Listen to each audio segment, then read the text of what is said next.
My hands were shaking when I opened the email. Your new salary, $95,000. The biggest raise of my life. $25,000 more. I sat in my car staring at that number thinking, I made it. I'm finally going to be okay. 6 months later, I had less money than before the raise, and I couldn't figure out where it went.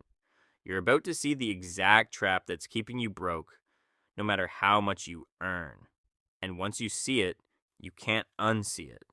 When I was making $70,000, I lived in a $1,050 apartment. Small, but fine. I drove a 2012 Honda with 140,000 miles. Looked like garbage. Ran great. I ate leftovers at my desk, went out on weekends, but carefully. Then the raise came. My brain whispered, you've sacrificed for 4 years. Don't you deserve better? So I upgraded. New apartment, $1,550. It had a dishwasher. This is what success looks like. My Honda died. I walked into a dealership just to look, left with a $480 monthly payment. Started eating out more. Not crazy, just more than before, because I could afford it now. None of it felt reckless. It all felt earned. 3 months in, I checked my account. Cold panic. I was making $25,000 more per year. I had $800 in savings, less than before. I did the math that night. Couldn't sleep. New apartment, plus $500 per month car payment, plus $480 per month eating out, plus $400 per month. Total, $1,380 more in expenses. My raise after taxes, $1,470 per month. I had $90 left, gone into 100 small things I didn't track. I fell into the trap. And here's the sick part. I didn't feel trapped. I felt successful. But I was one emergency away from disaster. The raise that was supposed to give me security made me more fragile.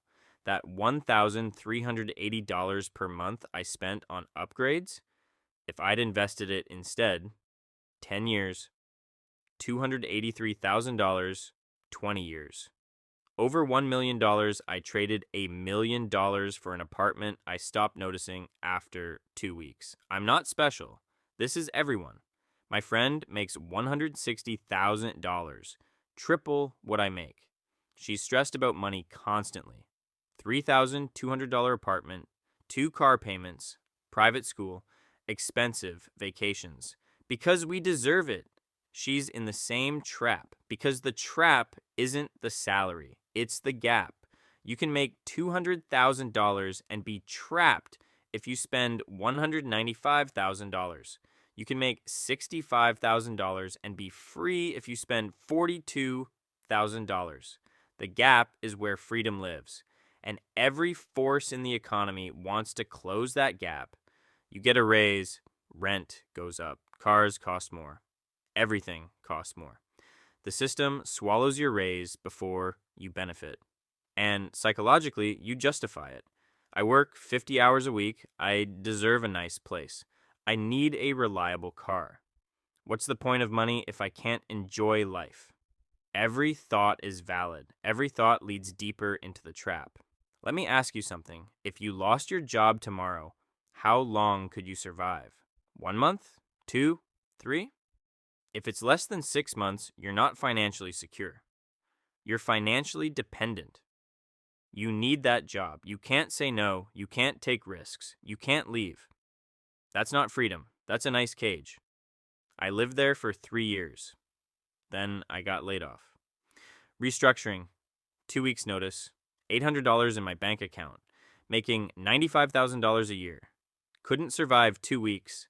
That broke me and rebuilt me.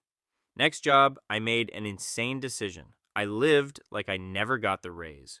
Automated 75% of every raise straight to investments before I saw it. Felt painful for 3 months. Then something shifted. I stopped caring about the newest car or nicest apartment because I had something better. Options. 6 months saved, then a year, then more. The psychological shift was insane. I stopped fearing my boss, could negotiate, could walk away, stopped saying yes to things I hated, didn't need the money desperately, started taking risks, side business, invested in myself. None of that was possible when I was trapped. Here's what you do. No sugarcoating. Next raise, don't touch your lifestyle. Not for 2 years. Automate 70% into investments immediately. Before you see it, keep your apartment, keep your car, freeze your fixed expenses, spend more on experiences if you want, but don't increase monthly obligations. That $500 extra in rent isn't $500. It's $250,000 over 20 years. Second, build 6 months of expenses in cash. Your I don't need this job money. Everything changes when you have this. Third, stop measuring success by salary. Measure by the gap. Person making $70,000 keeping $25,000 is richer than person making $150,000 keeping nothing. Be ruthlessly intentional about upgrades. Every lifestyle increase is permanent. You never go backwards. Before you sign that lease or finance that car, ask, is this worth more than the freedom this money could buy? Sometimes, yes. Sometimes, no. But you have to ask. I wasted 3 years and $100,000 learning this. You don't have to. Your next raise is a choice. Upgrade your lifestyle temporarily or upgrade your life permanently. Most people choose wrong because they don't know there's a choice. Now you know. Hit subscribe. Drop a comment with your gap. How much you make versus keep. No judgment, just awareness. The first step to escaping is seeing you're in it. Your future self is watching what you do with your next raise. Don't let them down.